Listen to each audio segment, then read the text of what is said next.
Movie की शुरुआत में हमें एक न्यूज़ रिपोर्टर को दिखाया जाता है जिसका नाम यून जोंग हुआ होता है। कुछ टाइम पहले यून एक सक्सेसफुल न्यूज़ एंकर था, पर कुछ रीजंस की वजह से उसका डिमोशन हो गया और इसी बीच उसका डिवोर्स भी हो गया और अब यून डेली टॉपिक्स नाम के एक रेडियो चैनल पर एज अ होस्ट काम करता है। अब यून डेली टॉपिक्स में टैक्स के ऊपर पब्लिक की राय ले रहा होता है। तभी उसे एक आदमी की कॉल आती है जो अपना नाम पार्क शिनवू बताता है।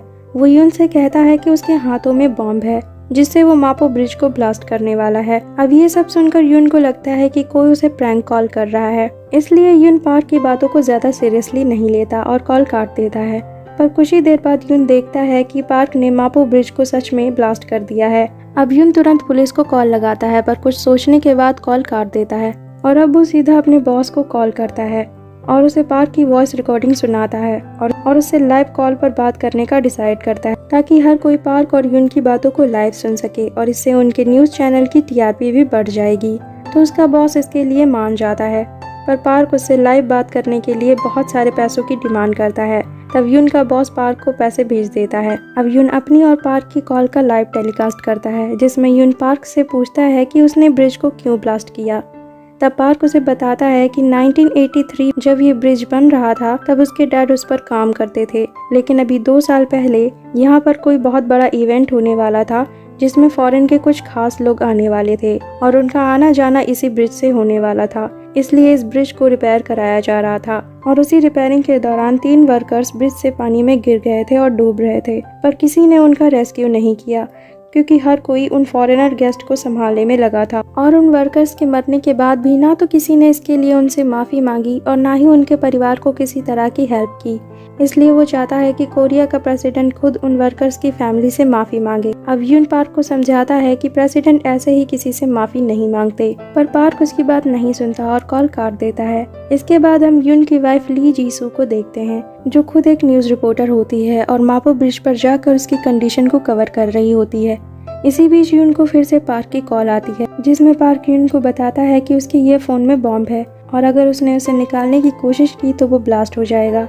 इसी बीच वहाँ पर एक पुलिस ऑफिसर आती है और उसके साथ पुलिस कमिश्नर भी आते हैं। अब कमिश्नर पार्क को वार्निंग देते हैं कि वो खुद को सरेंडर कर दे, पर पार्क उनकी बात नहीं सुनता, पर फिर भी कमिश्नर उसे फोर्स करते हैं जिससे पार्क गुस्सा हो जाता है। अब जो ईयरफोन यून के कानों में लगा था ठीक वैसा ही एक ईयरफोन कमिश्नर के कानों में भी लगा होता है। अब यून कमिश्नर को एक पेपर पर लिखकर इसके बारे में बताता है, तभी कमिश्नर उस ईयरफोन को निकालने लगते हैं जिससे वो ब्लास्ट हो जाता है और कमिश्नर की याददाश्त स्पॉट डेथ हो जाती है। अब हमें फिर यून की वाइफ ली को दिखाया जाता है जो यून को बताती है कि मापो ब्रिज अब दोनों तरफ से टूट चुका है और अगर अभी भी लोगों का रेस्क्यू नहीं किया गया तो लोगों को बचाना मुश्किल हो जाएगा क्योंकि ये ब्रिज किसी भी टाइम गिर सकता है। अब यून पार्क से बात करता है कि वो कम से कम औरतों और बच्चों को ब्रिज से रेस्क्यू करने दे, पर पार्क उसे इसके लिए मना कर देता है। तभी ली पार्क को समझाती है कि वो मासूमों की जान ना ले, वो औरतों और बच्चों को जाने। तब पार्क इसके लिए मान जाता है और अब ब्रिज पर हेलीकॉप्टर रेस्क्यू करने पहुंच जाते हैं और लोगों को बचाने लगते हैं, पर तभी अचानक पूरा ब्रिज नीचे गिर जाता है और सभी लोग मारे जाते हैं जिसमें यून की वाइफ ली जीसू भी होती है। अब पार्क इसके लिए यून से सॉरी बोलता है और कहता है कि वो उन लोगों को मारना नहीं चाहता था, पर अब कुछ भी उसके हाथों में नहीं है। अब तक पुलिस पार्क को ट्रेस कर लेती है और उन्हें पता चल जाता है कि पार्क स्टूडियो के पास वाली बिल्डिंग में ही छुपा है। अब पुलिस को पार्क की शूट एट साइट का ऑर्डर मिलता है, पर पार्क ने उस बिल्डिंग में भी बॉम्ब्स लगा कर रखे थे और जैसे ही पुलिस उस बिल्डिंग के अंदर जाती है तभी पार्क उस बिल्डिंग को ब्लास्ट कर देता है जिससे वो बिल्डिंग यून के स्टूडियो पर गिरने लगती है, जिससे वो स्टूडियो पूरी तरह से बर्बाद हो जाता है और यून भी इंजर्ड हो जाता है। अब यून को फिर से पार्क की कॉल आती है और उसे पता चलता है कि ये कॉल इसी बिल्डिंग से की जा रही है। अब पार्क यून को बताता है कि उसके ईयरफोन में कोई बॉम्ब नहीं है, जिसके बाद यून अपने ईयरफोन को निकालता है। अब यून को पता चल जाता है कि पार्क उसके नीचे वाले फ्लोर पर ही है, जिसके बाद यून फिर से एक बार लाइव आता है और कैमरा सीधे अपने नीचे वाले फ्लोर पर करता है जहां पर हम पार्क शिनवू को पहली बार देखते हैं जो कि एक टीनेजर होता है। अब यून जाकर सीधा पार्क पर अटैक कर देता है और अब इनके बीच फाइट होने लगती है।